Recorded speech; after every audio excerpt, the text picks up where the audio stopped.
In today's video, I'll be showing you 10 factors that you should consider before starting your poultry farm. So if you would like to know more about these 10 factors, you stick around as we start. Hello guys, my name is Jacob, a passionate farmer about poultry keeping. So if this is your first time on the channel, I kindly beg you to subscribe to the channel, like the video, and then hit the notification bell. That way you'll never miss out in case I upload any new video. On this channel, we talk about poultry farming in general.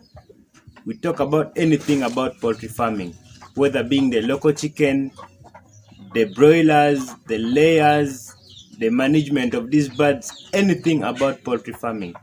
And if you are one of the people who want to start a poultry farm, then you're in the right position. Because on this channel, you are going to get anything that you need about poultry farming. Number one is the investment. Yes, you need money to start this poultry thing. The things like the construction, getting in your birds, the feeders, the drinkers, the feeds themselves, you need capital. You need money to start all the things up. So the first thing that you should have before starting your poultry farm is the money. The second one is that if you have now gotten the money, you need to think of the type of the birds that you want to bring into your farm. You have very many types of birds.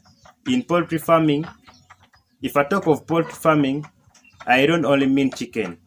We have chicken, of course, the ducks, the geese, very many things actually. So you must first sit down and then figure what type of breed of birds do you want to start with. Like for instance, I myself, I started with the local chicken. And currently, I am still doing local chicken.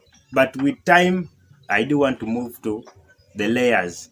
So you must also sit down and then say that what kind of breed should I start with? Is the layers, the broilers, is actually kept for meat, or the local chicken?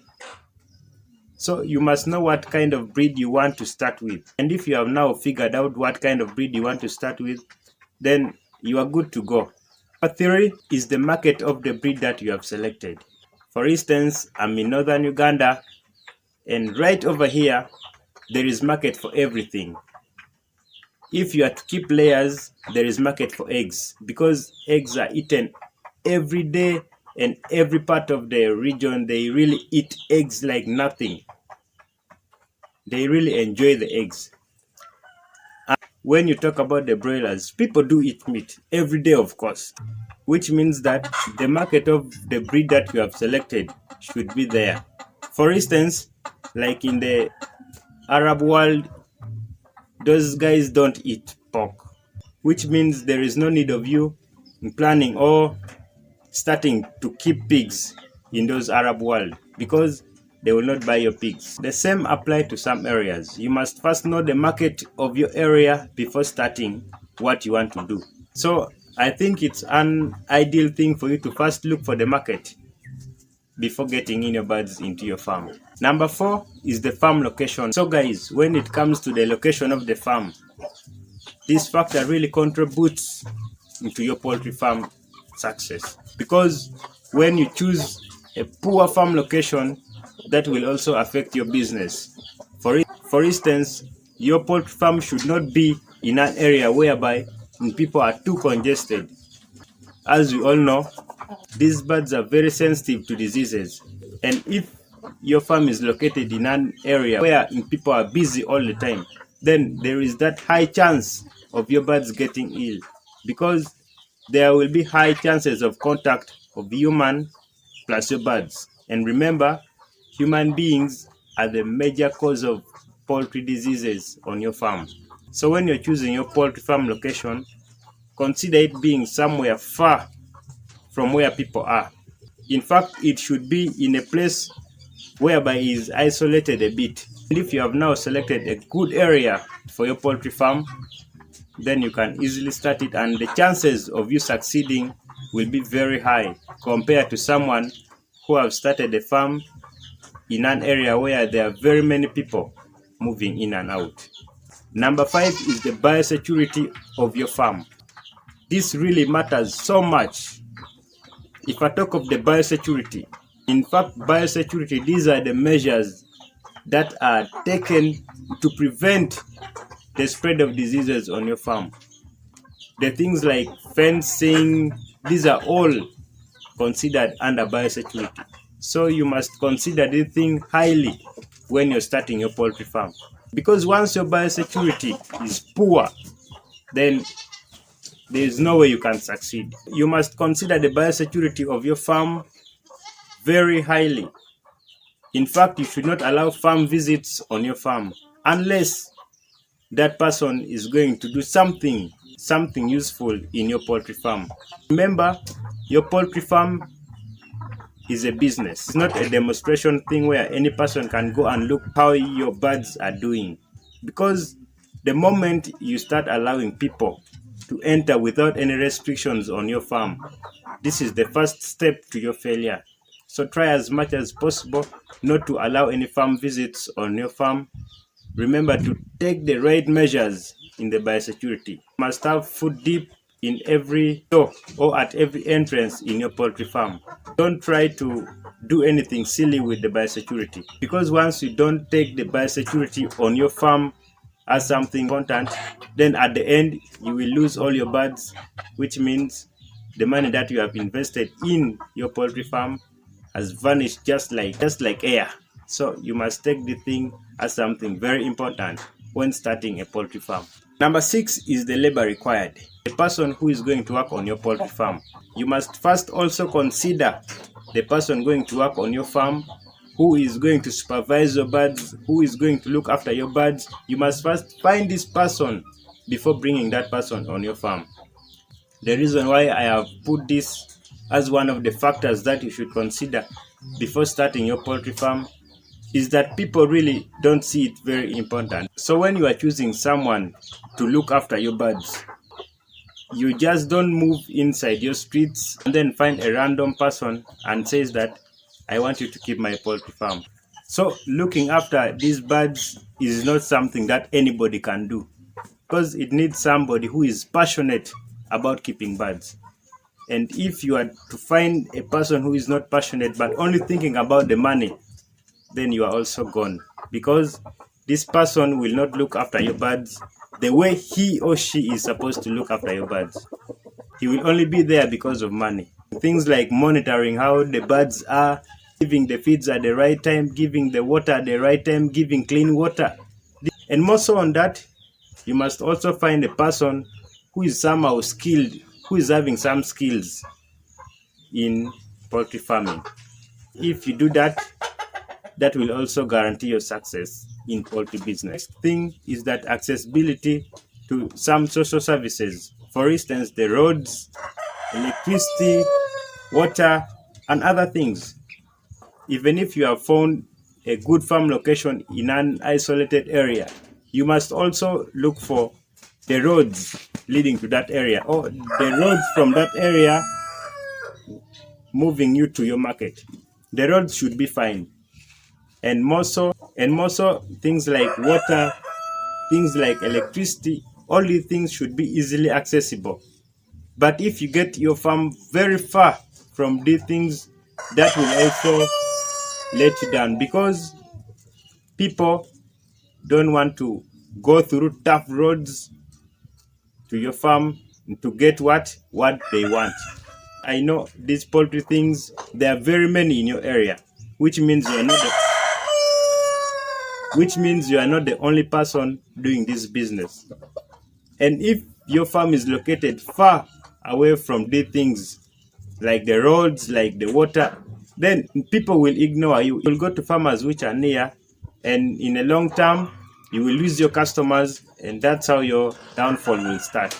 Therefore, if you're looking for a farm location, much as it's far, you must consider all the things, the roads, the water, because things like water, things like electricity, these are things that are needed in your farm for their day-to-day activity. And if you don't have enough water on your farm, if you don't have enough power supply, these things will force you to get another source of electricity, or which in a long run will increase the cost of production, and at the end you will get low profit. And remember, on this channel we are trying as much as we can to cut down the cost of production so that we can get higher profits at the end. Another important factor that you should know before starting your poultry farm is that the source of your day-old chicks or the source of your birds. Like currently in my country, there are very many companies. In fact, there are very many farms which are producing day-old chicks. Surprisingly, all their prices are different. At some point, I had someone selling a day-old chick broiler bird at 500 shillings, Uganda shillings, and other farms are selling it at 2,500 Uganda shillings. Imagine this 2,000 difference. You must first ask your mind, why is this person selling this day-old chick at this low price? Definitely, you will find out that the birds that this person is actually selling, they are poor quality birds. And if you happen to take these birds to your farm, then you are gone. Because a broiler bird is supposed to be kept for a maximum of 2 months to actually give you some market weight you are actually targeting. But if you get these poor quality birds, you may keep them up to 5 months. And what will you be doing? No business at all.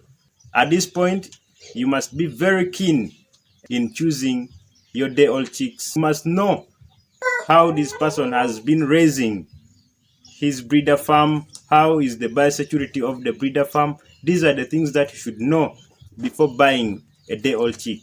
Because once you have a breeder farm, but the biosecurity of your breeder farm is poor, which means your birds will get ill.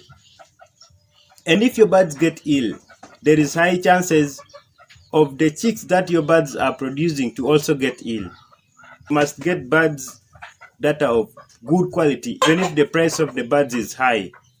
If the quality of the birds is good, then I think there is a point there. You must go for these birds rather than buying a poor quality chick at a low price, keeping it for month, like 2 extra months for it to give you the maximum weight. Number 8 is the expansion plan of your poultry farm. So guys, when you're choosing a farm location, you should have that expansion plan for your poultry farm. You may start with 1,000 birds on a small piece of land, and 5 years later, your birds would have increased up to 10,000. But if the land that you have initially started with is very small, that one will force you to again look for another land. When you're starting your poultry farm, these are the things that you should look. They are long term, but I know all these people who start poultry farms, they do want to expand with time. So if you are to expand, but the land that you're having is too small, this again will now force you to shift your poultry farm location to another area or look for another land to actually start your poultry farm, because your birds would have multiplied and the number is very big and the land is very small. The second last thing is the direction of your poultry house. On this point, I actually need a separate video so that I can show you guys on how to build your poultry structure. But in this video, I'm just going to highlight on it as one of the factors that you should consider when starting your poultry farm. Remember to build it in an east-west orientation, because this helps so much. In fact, these birds are so weak when it comes to sunlight. And if you are to construct your house in an orientation which is different from the east-west orientation, which means the sun will strike your birds. And if this happens, then definitely your birds will die. And if your birds die, you're losing money. In my next video, I'll be showing you how to construct a good poultry house. There are some mistakes that I've made while I was constructing my poultry house. So in my next video, I'll be showing you how to construct a good poultry house, and as well I'll be showing you the mistakes that I've made, so that when you're constructing your poultry house, you will not repeat the same mistakes that I've made. Number 10 is the record keeping. This is something that people take most lightly. In fact, record keeping is one of the best factors of things to consider while starting your poultry farm. Without record keeping, you will never know how much money you have invested in your poultry business. You will never know how much money you are getting out of your poultry business. You will never know how much money is going outside your poultry business, how much money is coming inside your poultry business. You will not know all the things. Whether you are doing profit or you're making a loss, you will never know all the things. So you must have a proper record keeping book for your poultry farm. Even if you have a good farm location, even if you have the biosecurity of your farm tight, even if you employ the right people on your farm, even if you do anything that you are supposed to do on your farm perfectly, if you have a poor record keeping, then your farm is nothing. With record keeping, you will know how many birds that you're having in your farm. You will know how much food or how much feed a bird consumes. You will know which bird lays or which one doesn't lay. Anything about your poultry farm is based on the record keeping. I recommend you to use record keeping as one of the things that can boost your poultry farm to its high level. Thanks for watching my videos, but don't forget to subscribe to the channel, like the video, and then hit the notification bell. That way you'll never miss out in case I upload a new video. See you in my next video. Bye bye.